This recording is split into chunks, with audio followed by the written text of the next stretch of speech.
Hello বন্ধুরা, তোমরা সবাই কেমন আছো? আশা করি সবাই খুব ভালো আছো। Welcome to my new blog. আজকের ব্লগটি সকাল সকাল একদম শুরু করে দিয়েছি। একদম রেডি হয়ে গেছি, এখন জাস্ট বেরোবো, তার আগে ব্লগটা শ্যুট করতে পেরেছি। আজ আমরা সবাই যাচ্ছি জংলি বাবার মন্দির, যেটা বাগডোগরায় ব্যাংজুবি ফরেস্টে অবস্থিত। আমরা একটি ম্যাজিক অটো রিজার্ভ করে নিয়েছিলাম। তারপর ঠিক জংলি বাবা মোড়ে ₹20 পার হেড করে ইকো ট্যুরিজম টিকিট কেটে নিয়েছিলাম।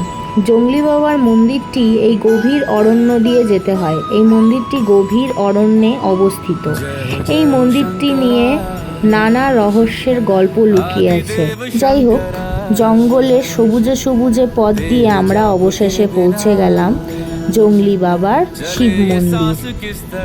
খুব শান্ত নিরিবিলি এক পরিবেশে এই মন্দির অবস্থিত।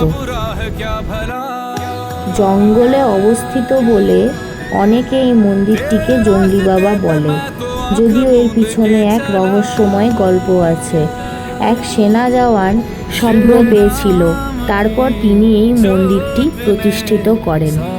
এই মন্দিরটিতে দূর দূর থেকে লোক আসে বাবার ভক্তির টানে। শ্রাবণ মাসের সোমবার, তারপর শিবরাত্রি, নীলষষ্ঠীতে এই মন্দিরটিতে ভিড় অসংখ্য থাকে।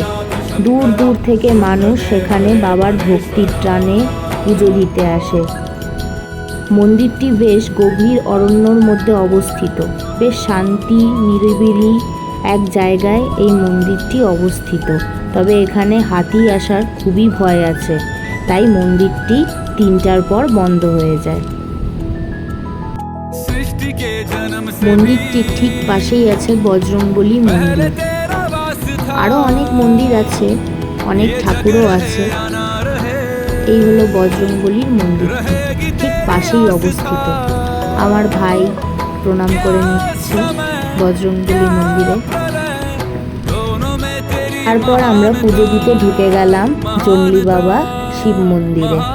আমরা ঘর থেকেই দুধ, ফুল, মিষ্টি সব নিয়ে গেছিলাম। শুনেছিলাম নাকি এখানে ওকেশন ছাড়া দোকানপাট বসে না।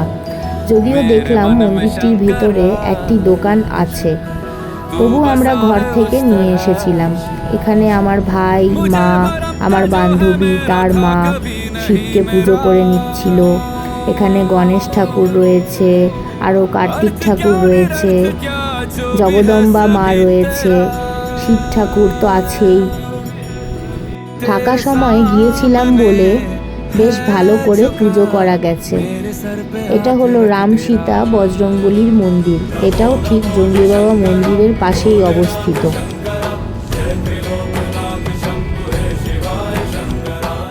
এটা ঠিক পাশেই অবস্থিত আরেকটি শিব মন্দির। গভীর জঙ্গলের মাঝে অবস্থিত এই মন্দির মনকে আলাদাই শান্তি করে দেয়। খুব ভালো লাগলো পুজো দিয়ে, আর দিনটাও খুব ভালো কাটলো। এখানে প্রচুর বাঁদর আছে, তবে ওরা কিছু কারুর ক্ষতি করে না। এখানে একজনের ঝুড়ির থেকে বাঁদরটি নকুলদানা আর মধু নিয়ে বেশ ওই উপরে উঠে খাচ্ছিল। তারপর আমরা এই গভীর জঙ্গলের পথ দিয়ে আমরা চলে এলাম বাগডোগরার একটি হোটেলে।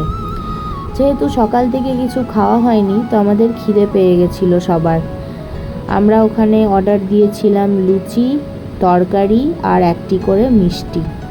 বেশ ভালো ছিল ওখানের জলখাবারটি।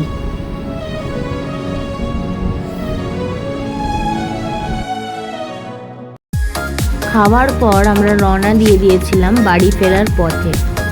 বাড়ি ফেরার সময় আন্টি আর মা এত সুন্দর একটা কথা বলল, যেটা খুব ভালো লাগলো। বলল যে আমার জন্যে নাকি এই সব ট্যুরগুলো করতে পারছে তারা।